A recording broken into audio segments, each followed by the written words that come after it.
Sveiki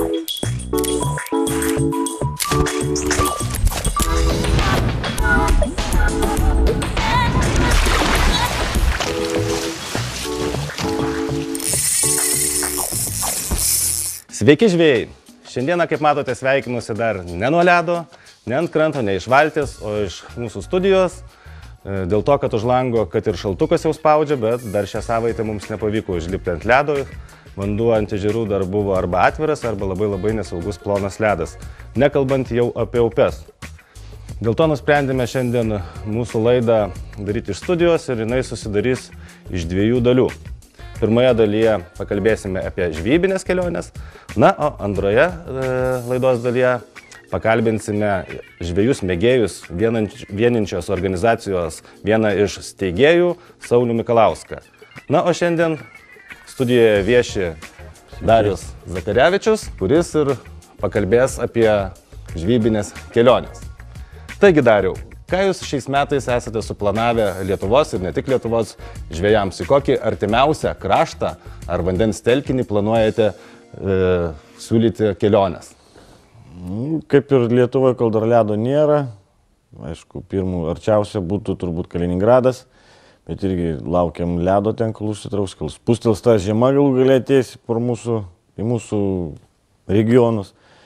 Spustels ledas, tai pirmas ir Kaliningrado ešerių. Didžiųjų šitų, galim baltas žuvis ten gaudyti, ešeriai. Kuojos, kiek žinau, ten kuojos jo ten tikrai neblogos kuojos tenais. Ir kokiu būdu gali važiuoti ten žmonės? Jūs, kiek žinau, siūlote savo taipogi transportą ir taipogi gali žmonės ir savo transportu važiuoti. Taip, mes organizuojam kelionę, renkame kompaniją iš 8 žmonių, turime mikroautobusus, nuvežam gana patogiai, gana greitai, užsisakę yra tenais pačiam Kaliningrade. Turim viešbutį, kuriame nakvojam, turim savo transporto priemonės ant ledo, iki žvejybinių vietų, ten tikrų, kur ešeriai kimba, yra tikrai gana toli, tai mes dėl to vežam su motociklais. Viešbutis yra prie pat kranto, atsikeliam į viešbutį, simiegate, ryte pusryčiai, papusryčiaujat, apsirengėt, laukia motociklas, mūsų gidai, kurie tikrai kiekvieną dieną ten žvejoja ir veža į tas vietas, kur yra ešeriai būriuojasi ir visą dieną gaudat ešerius. Vakare grįžtat, vėlgi su to pačiu motociklu visus parvežam į viešbutį, dalinatės įspūdžiais ir visas žvejojam taip 2-3 dienas jau kaip žvejai sprendžia. Na, o patys važiuojantys žmonės, kaip jiems? Tai taipogi gali, jeigu žmonės nori patys važiuoti, mes organizuojam, užsakom tos pačius kambarius, rezervuojam tose mūsų motocikluose, nes yra motocikluose vežam po 10 asmenų. Tai rezervuojam ten vietą, suorganizuojam visą, jokių problemų. Gali važiuoti patys savais transportais, atvažiuoja vietą ir gali žvejoti ir patys. Na, o labai dar yra aktuali tokia tema kaip vizos. Ar jūs padedate žmonėms susitvarkyti vizas, nes, kaip žinia, į Rusiją reikalingos yra vizos? Taip, be problemų vizas padedam įforminti, yra vienkartinės vizos, dvikartinės, metinės vizos, ten priklauso nuo žmogus ar buvęs, nebuvęs Rusijoje ir taip toliau. Ten pradžioje, aišku, niekada negausit metinės, gausit vienkartinę vizą, pasibandysit, patiks, pasimsit tada kitam kartui kitą vizą. Šiaip vizas be problemų padedam įforminti. Na, o iš Lietuvos pusės į Kuršių marias kažką galite pasiūlyti žvejams? Taip, galima iš Kuršių marias, kaip patys žinote, eina stinta.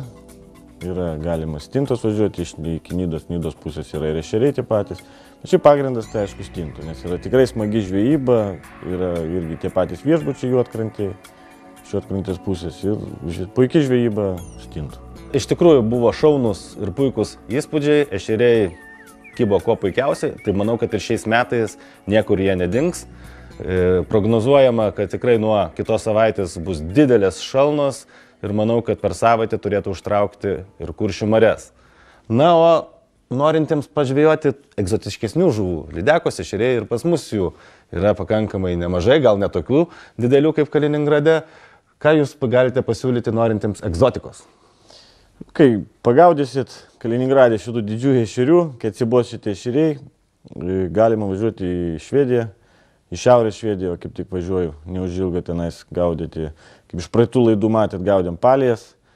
Gražiai, tikrai spūdinga žuvis ir stipri. Čia pietinėje. Čia pietinėje. Per vidurinėje buvome Švedijos dalyje, o dabar, kiek girdėjau, kažkur išvyks šiek tiek toliau. Kol ledo nėra čia ką daryti, minam į šiaurę. Ten šiaurė yra tikrai jau storas ledas. Tai ten upėtakiai, tos pačios palijos ir sykai yra. Ir tikrai įspūdingo dydžio, tikrai galingos žuvis. Iš tikrųjų, kiek aš ir pats buvęs Švedijoje, yra įspūdingos žūklės, dideli laimikiai. Na ir kaip ten nuvykti reikia žmogui? Ten vėlgi, aišku, kreipkitės, skambinkite telefonais, padėsim suorganizuoti ir vėlgi tais pačiais mikroautobusais, ten jau aišku kelionė truputį ilgesnė gaunasi iki Rygos keltų ir tikrai šiaurė nemažas atstumas. Vežam tais pačiais mikroautobusais irgi dideliais, patogiais, važiuojam tenais, galite, jeigu patys norit važiuoti, irgi be problemų padėsim, suorganizuosim, sudėliosim, pasakosim, pasakysim, duosim taškus ir tikrai padėsim, iš kelionėse be problemų. Na kągi, pasižiūrime mūsų sudarimi dar vieną kelionę, kurioje neseniai buvome. Kaip ir minėjome, buvome kažkur tai vidurinėje, daugiau Švedijos dalyje, kaip tenais gaudėme palijas bei lydekas ir ešerius.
Na ir pabaigai pasilikome gal pačią įspūdingiausią kelionę, gal net kelionės dalį, kiek žinau, ką organizuoja Darius, tai kiek girdėjau, vyks Oto varžybos Norvegijoje. To dar aš manau, kad net ir nebuvo. Nu, Lietuvoje dar tikrai nebuvo, bet darė, belgai yra darė, patys norvegais darė, o Lietuvoje. Bet čia tarptautinis, kiek aš žinau. Čia tarptautinis, jo, susirinks komandos, bus iš Baltarusijos yra komandos, yra iš Ukrainos komandos, iš Kaliningrado, iš Peterburgo, yra lietuviai migrantai ir lietuviai, tai vat, Organizuosim tokią tarptautinės varžybas. O gal plačiau papasakok, kažkoks tai prizinis fondas yra, kiek girdėjau, ir kaip vyks tos varžybos labai trumpai, jeigu galima. Varžybos vyks balandžio 22-29 dieną Norvegijos Andenės saloj. Varžybos bus, komanda susidaro iš 3 asmenų, viena valtis 3 asmenys, yra startinis mokestis, yra prizinis fondas $10 000 ir taurė. Tai kad tikrai bus gana įspūdinga ir įdomi uotų žvejyba.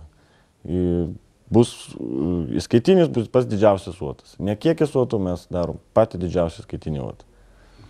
Supratau, tikrai manau, kad įspūdinga turėtų būti kelionė, įspūdingos varžybos. Tai pavadinkime tarptautinės varžybos ir manau, kad netgi ir mes su savo laida ten apsilankysime ir galbūt sudalyvausime. Taigi kviečiame norinčius ten nuvykti, kiek girdėjau, dar kelioms komandoms yra vietos. Taip, dar 2 komandom yra vieta. Registruokitės.